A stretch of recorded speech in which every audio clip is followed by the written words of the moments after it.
사도행전 2장 말씀 잡고 주님이 원하시는 교회라는 제목으로 말씀을 잡아봤습니다. 담임 목사로서 늘 고민하는 것은 과연 주님이 원하시는 교회는 무엇이냐라는 것입니다. 이게 아마 모든 담임 목사들의 화두인 것 같아요. 도대체 주님이 원하시는 교회는 무엇이냐라는 것입니다. 결국에는 원론적인 얘기로 돌아가게 됩니다. 가장 원칙적이고 또 원론적인 얘기를 안 할 수가 없습니다. 가장 기본적이고 기초적인 것이 무엇이냐라는 것입니다. 보통 원론적인 얘기들을 하면 성도들의 반응이 목사님 그거 다 아는 얘기예요. 그거 말고 뭐 또 아는 거 없나요? 뭐 특별한 것 없나요? 특별하고 다른 것이 없습니다. 하나님 말씀하시는 가장 기본적이고 원론적인 얘기로 다시 돌아갈 수밖에 없다라는 것입니다. 근데 목회자로서 가장 힘든 것은 주님이 원하시는 교회와 성도들이 원하는 교회가 다를 때가 있다라는 것입니다. 그 사이에서 참 힘들 때가 많습니다. 주님이 원하시는 가장 기초적이고 기본적인 교회에 우리가 충실하지 못하면서 성도들이 원하는 그런 교회들을 이렇게 맞춰볼 때 그 사이 갭이 너무 클 때가 있다라는 것입니다. 이 갭을 말씀으로 줄여나가는 것밖에는 다른 방법이 없습니다. 오늘 말씀은 누구나 다 아는 것입니다. 사도행전 2장 이 초대교회의 모습들 누구나 다 아는 것입니다. 누구나 다 수도 없이 들어서 알고 있는 말씀입니다. 누구나 다 교회는 이러해야 된다라고 하는 그런 말씀입니다. 그래도 이 원론적인 얘기를 다시 한번 살펴보기 원합니다. 언제부터인가 한국 교회가 무너지기 시작하며 예전에 가장 유행했던 표어가 초대교회로 돌아가자, 초대교회를 회복하자라는 그런 표어였습니다. 오늘 본문의 예루살렘 교회는 주님이 당신의 핏값으로 세운 너무나도 사랑하셨던 최초의 초대교회였습니다. 주님은 왜 이 초대교회를 사랑하셨으며 2000년이 지난 오늘날에도 교회들이 왜 초대교회로 돌아가자라고 그 야단들을 하는 것입니까? 왜 모든 교회들마다 초대교회를 본받아야 한다, 초대교회처럼 우리가 회복되어져야 한다라고 그렇게 말하는 것입니까? 초대교회라고 아무런 문제가 없었던 것 아닙니다. 너무나도 완벽한 결점이 없었던 그런 교회가 아니었습니다. 오히려 오늘날 한국 교회랑 비교해봐도 오히려 더 문제가 많았고 더 갈등이 많았고 더 다툼이 많았던 그런 교회였습니다. 교회 안에서의 신분적인 차이도 있었고요. 또 출신군에 따른 그런 또 신분에 따른 또 능력에 따른 그런 차별도 있었고요. 여러 가지 문제들이 있었습니다. 갈등이 있었고 다툼이 있었고 상처도 있었고 핍박도 있었고 부족한 것도 너무나도 많았습니다. 그럼에도 초대교회야말로 교회의 표본이라고들 말합니다. 그렇다면 초대교회는 어떤 교회였으며 주님이 원하시는 교회는 어떤 교회인지 이 시간 말씀을 통해 잠시 간단히 살펴보았으면 좋겠습니다. 사실 오늘 이 본문 말씀만 가지고 거의 1년을 해도 다 하지 못할 그런 굉장히 양이 많은 부분입니다. 오늘은 그냥 간략하게 한번 살펴보도록 하겠습니다. 우선적으로 초대교회는 하나님의 말씀이 살아 역사하는 교회였다라는 것입니다. 초대교회의 가장 큰 특징은 말씀이 역사하는 교회였다라는 것입니다. 사도행전 2장을 보면 베드로가 나가서 말씀을 선포할 때 많은 사람들이 가슴을 치며 회개한 사실을 보게 됩니다. 사도 이 베드로가 아주 특별한 말씀을 전한 것이 아닙니다. 아주 능력 있는 자신의 능력이 나타나는 그런 말씀을 전한 것이 아니라 기존에 있던 하나님의 말씀을 그대로 선포했을 뿐인데 그 말씀의 역사가 나타났다라는 것입니다. 특히 사도들의 가르침을 받은 성도들 가운데는 기사와 표적이 나타나고 믿는 사람들이 다 함께 물건을 서로 공유하고 각 사람의 필요를 따라서 나눠주고 베풀어주는 역사가 일어났는데 이 모든 것은 사도의 가르침 안에서 나타난 일들이었습니다. 즉 사도들이 가르친 말씀에 따라 순종하였더니 그 말씀 안에서 놀라운 능력과 역사들이 나타났다라는 것입니다. 예루살렘 교회는 이 마가다락방에서 모였던 120명으로 시작해서 나중에 3,000명, 5,000명으로 성장한 교회였습니다. 이 시기에 교회에 들어온 사람들의 성향은 두 가지였습니다. 하나는 율법주의 성향을 가진 사람들이었습니다. 이것은 사도 바울의 복음 전파를 지독히도 방해하던 그런 성향이기도 했습니다. 나중에 보면 사도 바울이 참 이 율법주의 때문에 많은 괴로움을 당하는 것을 보게 됩니다. 바리새인들과 제사장 그룹에 속한 사람들이 예수를 믿고 교회 안으로 들어왔는데 이 사람들은 뼛속까지 구약의 율법 속에 물들어 있던 사람들이었습니다. 교회 안에서도 율법을 강조하기 시작합니다. 예수 믿고 교회 안으로 들어왔는데 자신들의 이전에 가졌던 그 옛사람의 것들을 내려놓지 못하고 계속해서 그것을 강조하던 사람이었습니다. 예수를 믿긴 믿는데 할례를 받아야 구원을 받는다. 율법을 지켜야 구원이 완성된다. 계속해서 그것을 강조했습니다. 일반 백성들은 사실 율법에 대해 자세히 알지도 못했습니다. 이 당시에 일반 백성들은 율법을 그렇게 잘 알지 못했어요. 그냥 바리새인들과 제사장들과 혹은 사두개인들이 하는 말을 주워 듣고 또 그들이 권면하고 그들이 강조하는 것들만 그냥 들어서 알고 있을 뿐이었습니다. 율법이란 무엇인지, 율법의 정신이 무엇인지, 왜 하나님께서 율법을 주셨는지, 우리가 왜 율법을 지켜야 하는지 그런 것들은 사실 잘 모르고 있었습니다. 그저 이 종교 지도자들이 강조하니까 그냥 따라서 했을 뿐입니다. 일반 백성들은 율법에 대해서 잘 알지 못했습니다. 그래도 이런 사람들의 잘못된 가르침으로 이 율법의 영향을 벗어나지 못했습니다. 또 다른 하나의 성향은 신비주의 성향입니다. 이들은 표적과 기사를 구하는 사람들입니다. 율법을 잘 알지도 못하고 하나님 말씀도 잘 모르니까 표적을 구하고 이적을 구하였습니다. 예수님 공생의 기간에도 예수님께 표적을 구하는 사람들이 참 많았습니다. 예수님 찾아와서 표적을 자꾸 구하는 것이에요. 보여달라는 것입니다. 내가 믿을 수 있게 어떤 표적과 기사를 나에게 보여주십시오라는 사람들이 참 많았습니다. 눈에 무언가 보여야, 즉 방언하고 통변하고 예언하고 환상을 보고 또 신유의 역사들이 나타나야 믿겠다라는 것입니다. 이렇게 율법주의와 신비주의의 극단적인 성향이 유대 사회 안에 자리 잡고 있었습니다. 그리고 그들이 교회 안으로 들어오게 되었습니다. 예수님의 제자들과 120명의 사람들이 오순절날 마가의 다락방에 모여서 정말 그들이 간절히 기도할 때 아주 놀라운 성령의 역사가 나타납니다. 그들이 방언을 하는데 어떤 방언을 했냐면 언어가 통일이 되는 그런 방언의 역사가 나타났습니다. 예루살렘에 모인 세계 각지에서 온 수많은 유대인들이 다 자기가 살던 곳의 말로 알아듣는 아주 신비하고 놀라운 성령의 역사가 나타났습니다.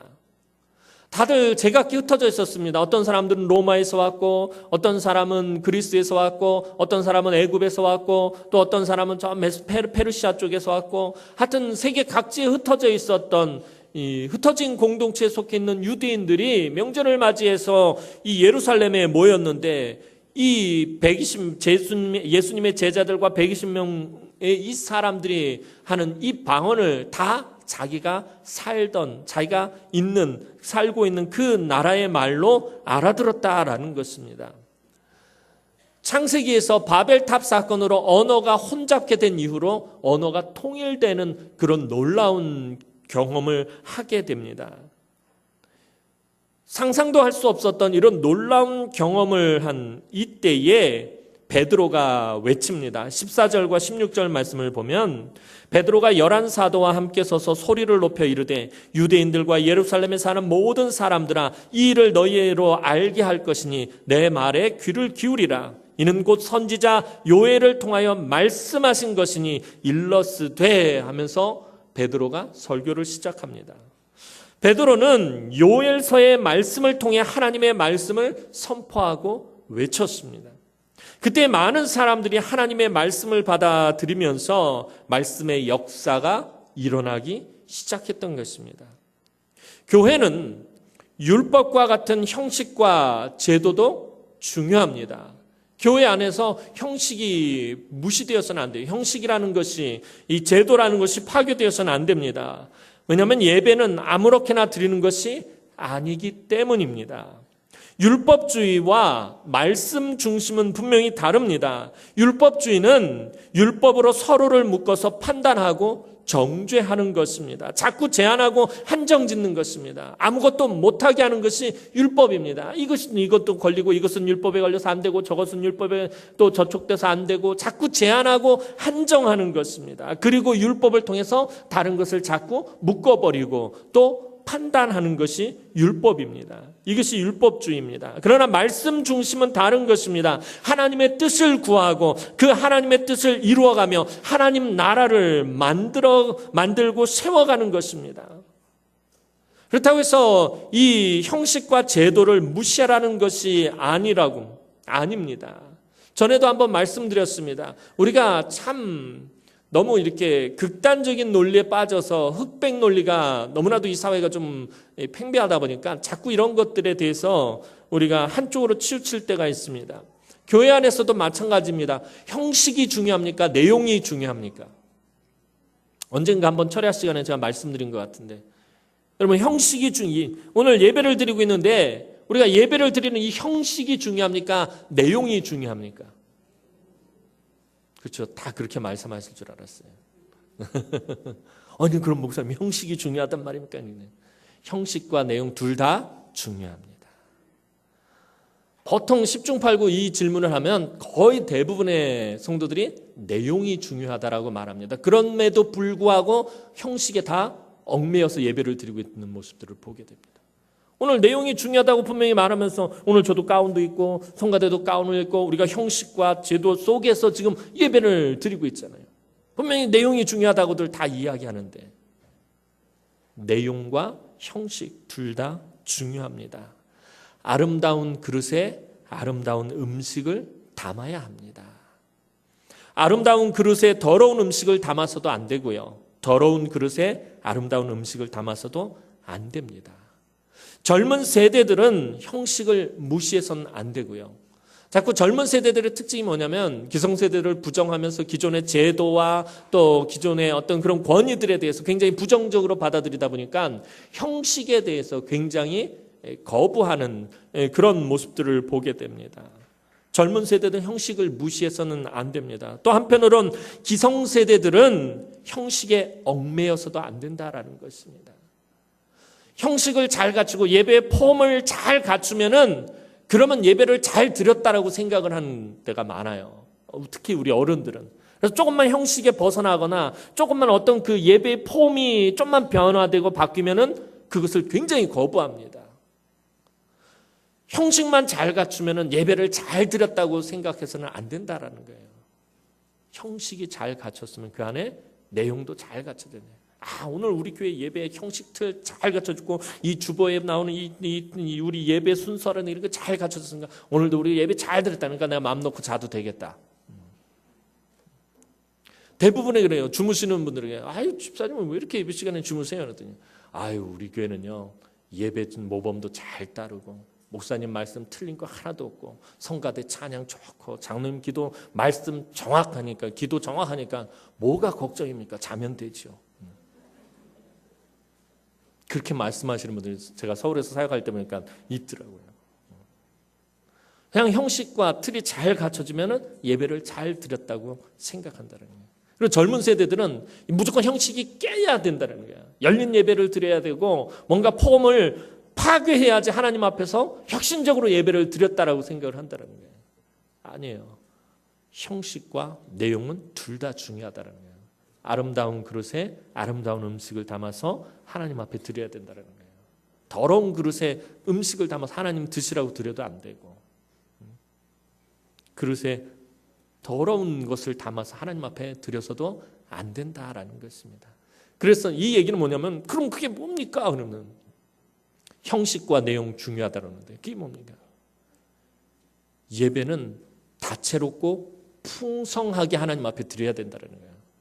오늘 우리가 주일 이 낮 예배는 우리가 형식을 잘 갖춰서 하나님 앞에 우리의 내용을 담아서 우리 일주일의 삶을 담아서 하나님 앞에 드리는 예배입니다. 또 한편으로 우리가 찬양 예배를 드릴 때 어떻게 해요?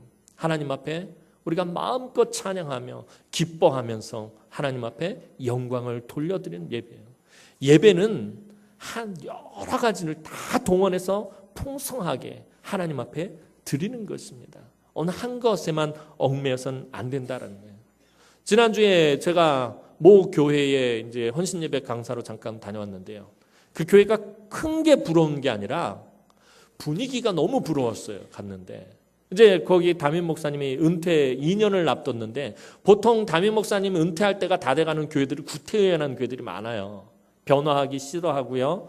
안전하기를 원하고요. 안정적이길 원하고 뭔가 새로운 것들은 다음에 오시는 젊은 목사님과 함께 해라는 이런 분위기가 주로 많이 형성이 되는데 그 교회는 이제 목사님 내후년이면 은퇴를 하시는데 분위기가 아니에요. 이제 막 목사님이 새로 오신 것 같은 그런 분위기가 형성이 되더라고요.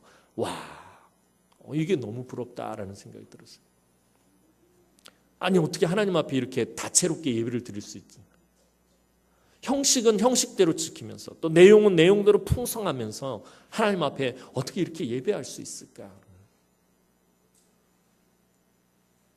오늘 우리가 이 예배라는 것들 또 교회라는 것 주님이 원하시는 예배 주님이 원하시는 교회에 대해서 우리 깊이 생각하고 고민하고 저와 여러분들이 함께 이 머리 맞대고서 하나님 앞에 기도하면서 하나님의 뜻을 구하면서 만들어가야 될 사실 저와 여러분들에게 주어진 숙제인 것입니다. 그래서 말씀이 중요한 것입니다. 도대체 말씀은 이 예배에 대해서 무엇이라고 말하는가 이것이 중요한 것입니다. 오늘 우리가 드리는 이 예배 오늘 우리 교회 말씀은 무엇이라고 말하고 있느냐라는 것입니다. 또한 교회에서는 기사와 표적도 일어나고 방언도 해야 합니다. 깊은 영적 체험도 해야 하기 때문입니다. 교회가 깊은 영적인 체험이 없으면요 교회가 영적으로 잘 흔들립니다. 그래서 교회는 깊이 기도하는 분들이 많아야 됩니다. 특별히 우리 교회도 우리 권사님들 기도 늘 모여서 기도하시고 깊이 기도해야 돼요. 그래서 교회가 영적으로 아주 깊이 있는 그런 교회가 돼야 합니다. 그런데 주님이 기뻐하시는 교회, 주님이 원하시는 교회는 무엇보다도 가장 우선적으로 말씀의 역사가 나타나는 교회다라는 거예요. 말씀이 우선적으로 나타나야 한다는 거예요. 베드로와 11 사도들이 계속 방언에 잡혀 있었던 것이 아닙니다. 그 사도들이 얼마나 놀랍고 신비한 체험을 한 거예요. 언어가 통일되는 성령의 역사를 체험했어요. 누구도 경험해보지 못한 엄청난 성령의 역사를 체험했습니다. 그런데 그것에 계속 붙잡혀 있지 않았다라는 것입니다. 그들이 계속 방언을 고집한 것이 아닙니다. 우리는 신비한 것을 체험하게 되거나 영적으로 깊은 것을 체험하면 그것에 붙잡혀 있을 때가 많아요. 그래서 오히려 편협한 신앙생활을 할 때가 있는데 오늘 이 베드로와 사도들은 계속 그 놀라운 그 역사의 자리에서 그것에만 붙잡혀 있었던 것이 아니었다라는 것입니다. 그들은 성령의 역사를 체험하고 바로 말씀을 선포했습니다. 오늘 이 마가 다락방에 모여 있었던 이 예수님의 제자들과 또 함께했던 성도들은 신비주의에 빠진 것이 아니라 그 신비한 체험을 무엇으로 풀었다? 말씀으로 풀었다라는 것입니다. 그 놀라운 체험을 말씀으로 풀었습니다. 기독교는 신비주의가 아닙니다. 그러나 하나님의 신비한 역사가 나타납니다. 그것을 말씀으로 볼 수 있어야 한다는 것입니다. 오늘 우리가 영적으로 체험하는 그 신비한 것들을 말씀으로 볼 수 있어야 된다는 거예요. 말씀으로 풀을 수 있어야 된다는 거예요. 말씀으로 보지 못하면 신비주의에 빠지게 되고 그러다 보면 자꾸 이단의 무리에 미혹되어 버리는 것입니다. 멀쩡한 사람들이 왜 이단에 자꾸 빠져들어 나가는 것입니까? 그것을 말씀으로 보지 못하기 때문에 그래요. 자꾸 그 신비한 체험에 얽매이기 때문에 그래요.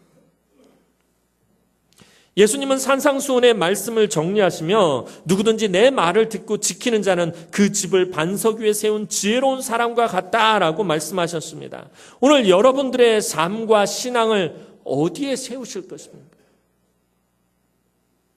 여러분은 여러분의 가정을 어디에 세우실 것입니까? 우리 남은 교회를 어디에 세워야 합니까? 오직 흔들리지 않고 변하지 않는 하나님의 말씀 위에 세워야 한다는 것입니다. 꽃은 시들고 풀은 마르나 내 하나님의 말씀은 영영이 서리라라는 거예요. 변하지 않고 흔들리지 않는 그 하나님의 말씀 위에 여러분들의 삶과 여러분들의 신앙과 우리 교회를 세워야 한다는 것입니다. 초대교회의 가장 큰 특징은 사도의 가르침 가운데 세워졌다라는 것입니다. 초대교회를 설명하는 오늘 본문의 제일 처음에 기록이 바로 그것입니다. 42절 말씀 보면 그들이 사도의 가르침을 받아 서로 교제하고 떡을 떼며 오로지 기도하기를 힘씁니다. 이것이 교회의 기초입니다.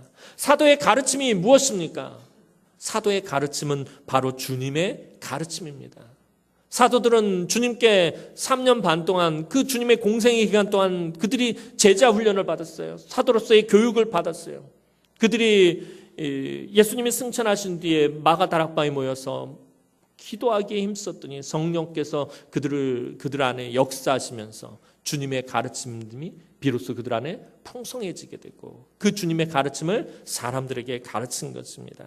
주님의 말씀에 따라 교회가 이루어진 것입니다. 우리 기독교는 말씀의 종교입니다. 중세시대 교회의 타락을 깨트리며 수많은 종교개혁자들이 목숨을 걸고 지킨 것이 무엇이냐면 오직 하나님의 말씀으로라는 원리였습니다. 이 목숨과도 바꿀 수 없는 종교개혁의 세 가지 원리가 있는데 그게 무엇이냐면 라틴어로 말하면 솔라 그라시아, 솔라 피데, 솔라 스크립투라라는 것입니다. 이게 뭐냐면은 솔라 그라시아 오직 하나님의 은혜로, 솔라 피데 오직 믿음으로 구원을 받는다, 솔라 스크립투라 오직 성경으로라는 것입니다. 이 세 가지 원리가 종교개혁의 가장 중요한 원리입니다. 종교적 전통과 카톨릭 교회의 전통이 아니라 하나님의 말씀에서 모든 것이 비롯되어야 한다라는 것입니다. 이런 의미에서 종교개혁은 초대교회의 성경적 원리를 구현한 것이었습니다. 하나님의 말씀을 떠나 있는 모든 것이 다시 하나님의 말씀 안으로 돌려놓는 것이 바로 종교개혁이었습니다. 바클레이라는 성경학자는 오늘날 교인들의 최대 신앙의 위기는 하나님의 말씀을 다 아는 것처럼 착각하고 말씀을 더 이상 배우기를 거절하는 데 있다라고 말했습니다. 교회의 모든 일들은 다 말씀에 기초해야 합니다. 제가 늘 여러분들에게 말씀드리는 게 뭐예요? 우리가 말씀대로 예배해야 되고 말씀대로 헌신해야 되고 말씀대로 봉사해야 되고 말씀대로 섬겨야 하고 말씀대로 교제해야 하고 초대교회가 그러했다라는 것입니다. 그것이 주님이 원하시는 교회입니다. 내가 원하는 가장 바람직한 교회는 이런 거야 라는 내 목소리를 내려놓고 주님이 원하시는 교회에 대한 주님의 말씀에 귀를 기울이시기 바랍니다.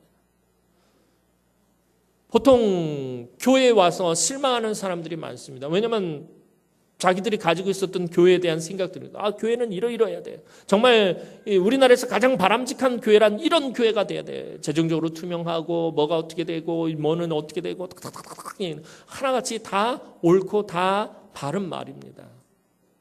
그런데 이 세상에는 그런 바람, 그런 이상에 부합하는 교회는 한 곳도 없다라는 것입니다. 지상에 있는 모든 교회는 다 불완전합니다. 왜냐하면 불완전한 인간인 저와 여러분들이 모여있기 때문입니다. 언젠가도 한번 말씀드렸잖아요. 오히려 교회는요, 다투고 싸우고 이 갈등이 있는 것이 그것이 더 정상일지 모릅니다.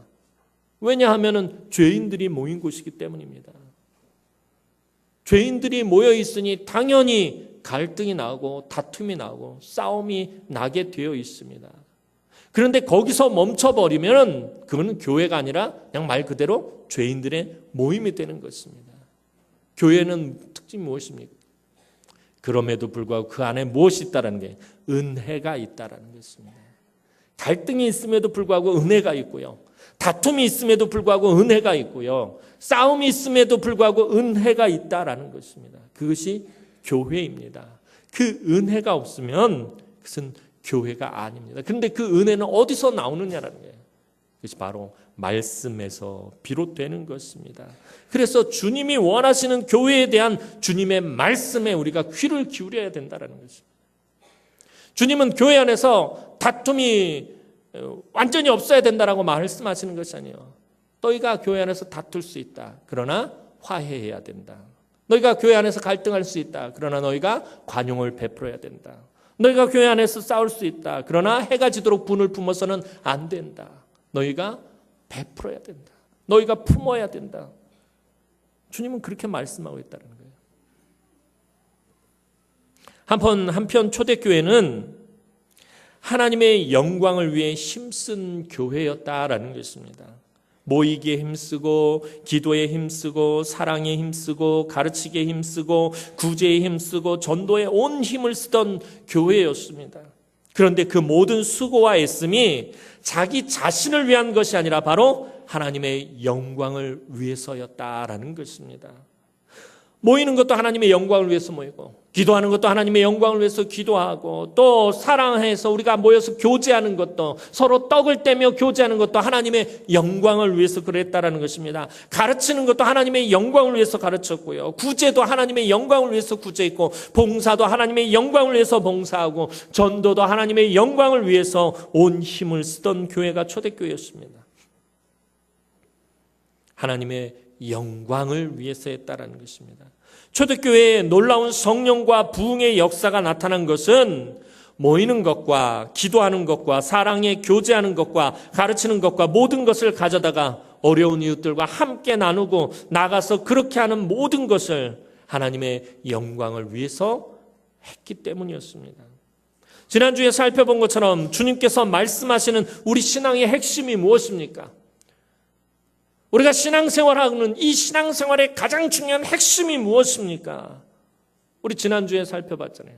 너희의 착한 행실을 통하여 하늘에 계신 너희 아버지께 영광을 돌리게 하라라는 것입니다. 하나님 아버지에게 영광을 돌리는 것에 우리 신앙의 포커스가 맞춰져 있어야 된다는 것입니다. 저와 여러분들이 오늘 왜 예배를 이곳에서 드리는 것입니까? 하나님의 영광을 위해서 드리는 것입니다. 우리가 왜 여전도회, 남전도회, 전도회 활동을 하는 것입니까? 왜 각 부서에서 활동하는 것? 하나님의 영광을 위해서 하는 것이다라는 것입니다. 모든 것이 다 그것에 맞춰져 있어야 된다라는 것입니다. 이사야 선지자는 하나님의 백성들의 존재 목적이 분명히 하나님의 영광임을 밝히고 있습니다. 이사야 43장 7절 말씀을 보면요. 내 이름으로 불려지는 모든 자, 곧 내가 내 영광을 위하여 창조한 자를 오게 하라라고 말하고 있어요. 하나님이 사람들을 창조하셨는데 왜 창조하셨다고 그래요? 이사야 선지자는 내 영광을 위하여 창조한 모든 자라고 말하고 있어요. 저와 여러분들은 하나님의 영광을 위해서 창조된 자들이다라는 것입니다.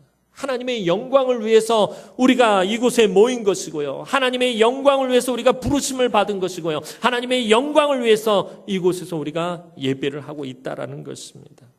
하나님께서 사람을 창조하신 것은 하나님의 영광을 위해서였습니다. 따라서 우리의 삶과 신앙의 포커스는 오직 하나님의 영광에 맞춰져 있어야 합니다. 그래서 사도 바울은 고린도전서 10장 31절에서 여러분들이 너무나도 잘 아시는 큰 말씀을 하잖아요. 그런즉 너희가 먹든지 마시든지 무엇을 하든지 다 하나님의 영광을 위하여 하라. 초대교회는 오직 하나님의 영광을 위해 모든 것을 힘쓰고 애쓴 교회였습니다. 오늘 우리 교회도 마찬가지입니다. 무엇을 하든지 하나님의 영광이 나타나야 합니다. 내가 드러나서는 안 됩니다. 자꾸 하나님의 영광이 나타나지 않는 이유가 무엇입니까? 우리가 자꾸 하나님의 영광을 가리우기 때문에 그래요. 하나님의 영광을 도적질하기 때문에 그래요. 가장 많이 하나님의 영광을 도적질하는 자가 누구냐면 교회에서 바로 다윗 목사입니다. 말씀을 선포하면서 모든 성도들에게 섬김을 받으면서 자꾸 하나님의 영광을 도적질해요. 그러니까 자꾸 목사들이 사고를 치고 문제를 일으키는 거예요. 하나님 앞에 영광을 돌려드리는 거예요.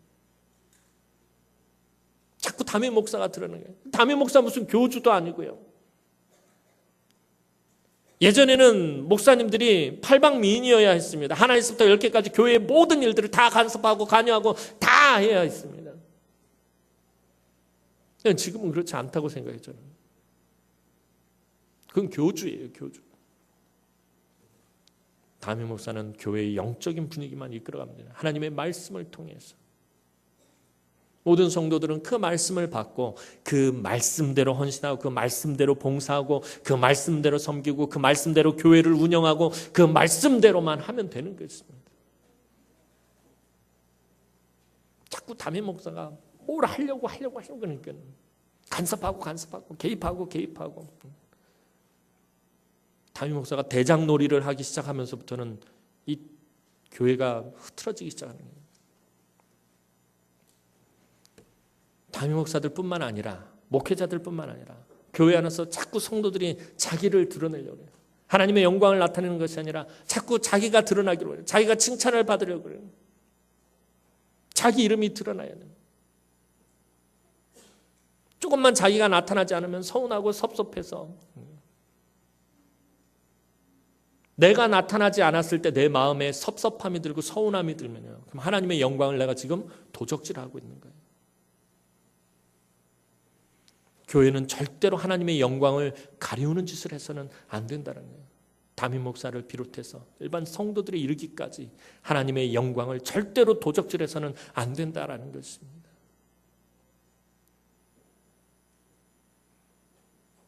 자꾸 자기를 드러내기를 원해요. 이게 제일 큰 문제예요. 그러니까 교회에서 싸움이 나고 분란이 나고 다툼이 나는 가장 큰 이유가 뭐냐면 내가 드러나지 않기 때문에, 내가 나타나지 않기 때문에, 내 이름이 빠졌기 때문에. 제가 서울에 있을 때 보면은요, 혹이라도 이름이 빠지면 난리가 납니다. 교회가 발칵 뒤집어져 버립니다. 내 이름이 빠졌다고.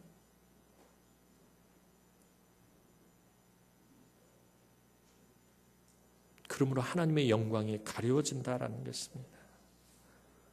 오늘 우리 사랑하는 남은교회 성도들은 다 하나님의 영광을 나타내는 우리 성도들이 되었으면 좋겠습니다. 마지막으로 주님이 원하시는 교회는 온 백성에게 칭송을 받는 교회입니다. 47절 말씀 보면 하나님을 찬미하며 또 온 백성에게 칭송을 받으니 주께서 구원받는 사람을 날마다 더하게 하시니라. 오늘 본문에 나오는 예루살렘 교회의 특징은 온 백성, 즉 믿는 사람이나 믿지 않는 사람이나 모두에게 칭찬을 받았다라는 것입니다. 그런데 언제부터인지 한국 교회는 모든 백성들에게 칭찬은 고사하고 외면을 받기 시작했습니다. 세계에서 제일 큰 교회가 우리나라에 있고요. 세계에서 사람이 제일 많이 모이는 교회가 또한 우리나라에 있고요. 세계에서 교회가 제일 많이 있다고 자랑을 하지만 안 믿는 사람들이나 이 사회는 그런 자랑에는 조금도 관심이 없어요. 그리고 너희가 예수를 믿는다면 예수가 이 땅에서 어떻게 살았으며 무엇을 주었는지 너희의 삶으로 증거해 봐라 라고 비판하고 있다라는 것입니다.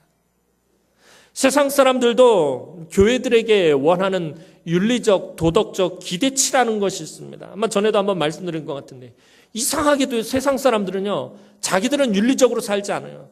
자기들을 타락하고 자기들을 방종한 삶을 살고 자기들 도덕적으로 살지 않으면서 교회는, 성도는, 교회 다니는 사람들은 최소한 이 정도의 도덕과 이 정도의 윤리와 정의를 보여줘야 한다라고 생각을 해요.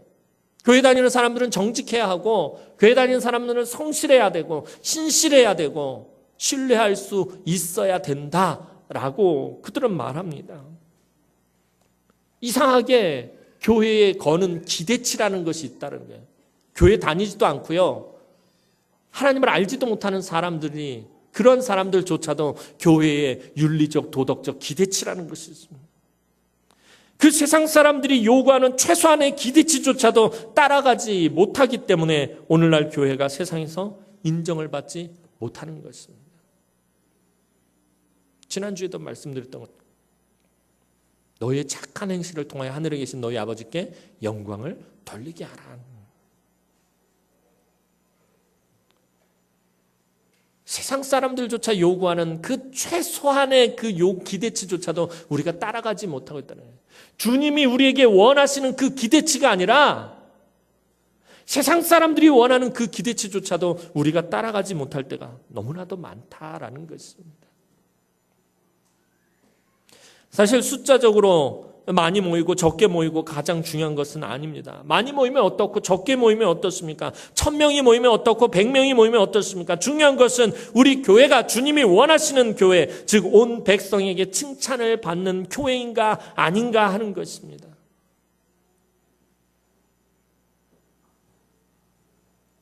칭찬받는 교회냐 아니냐, 칭찬받는 성도냐 아니냐는 거예요.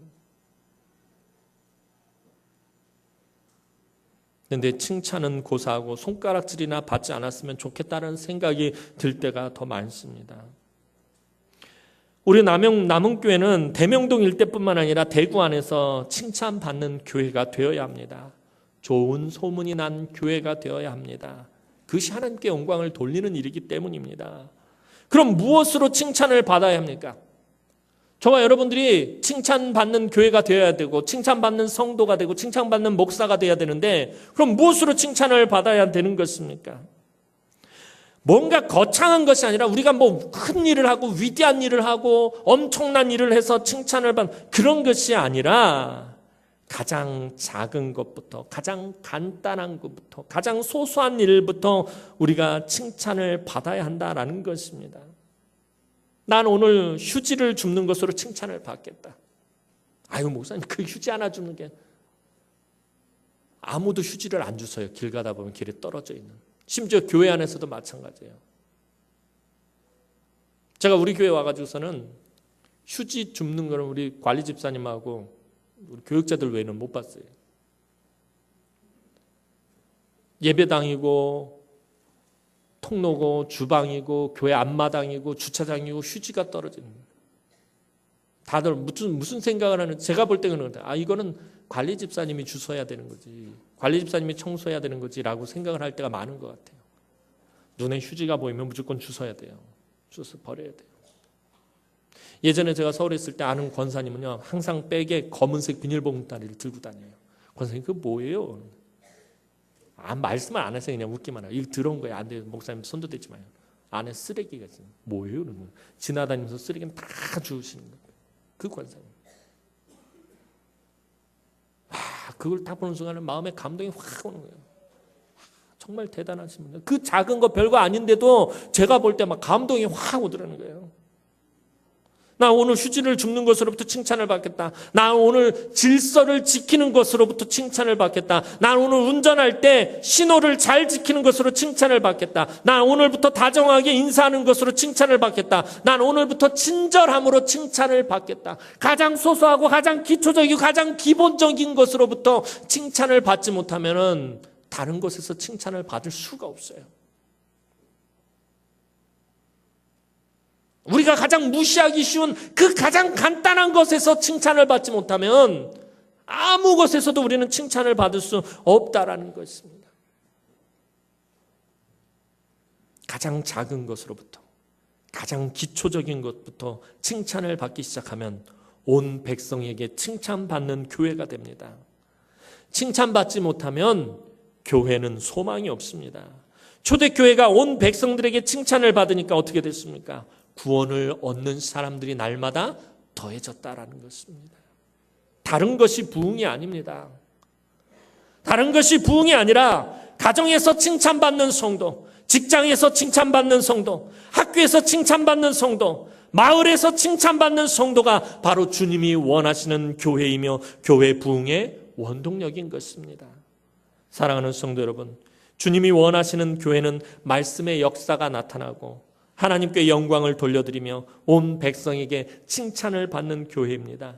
주님이 원하시는 것은 오늘 저와 여러분들에게 원하시는 아주 크고 거창하고 위대한 일들이 아닙니다. 아주 작고 소소한 일일지라도 우리가 1000명, 2000명, 10,000명이 되는 교회로 커지는 것이 아닙니다. 우리가 엄청나게 많은 놀라운 일들을 행하는 것이 아닙니다. 아주 작고 소소한 일일지라도 가장 기본적이고 가장 기초에 충실한 것을 원하십니다. 오늘 본문을 통해 주님이 원하시는 교회는 사실 더 많이 찾아볼 수 있어요. 오늘은 간략하게 이 세 가지만 살펴봤습니다. 오늘 우리 남은교회가 주님이 원하시는 교회인지 우리가 정직하게 한번 살펴보시기 바랍니다. 이거 정말 중요한 부분입니다.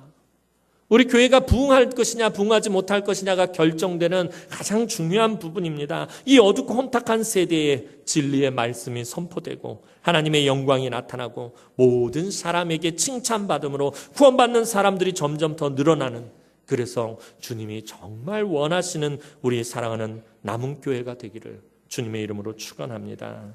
기도드리겠습니다. 사랑과 은혜가 많으신 아버지 하나님, 은혜와 사랑을 진심으로 감사를 드립니다.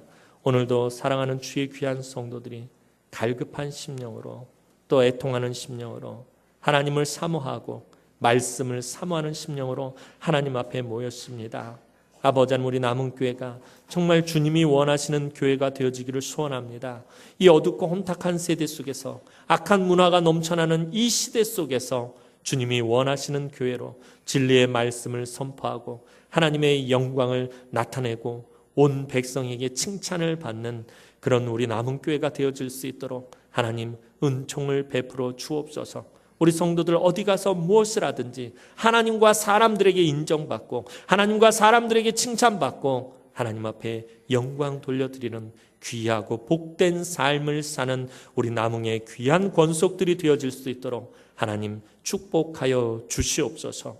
감사를 드렸고 예수님의 이름으로 기도드리옵나이다. 아멘.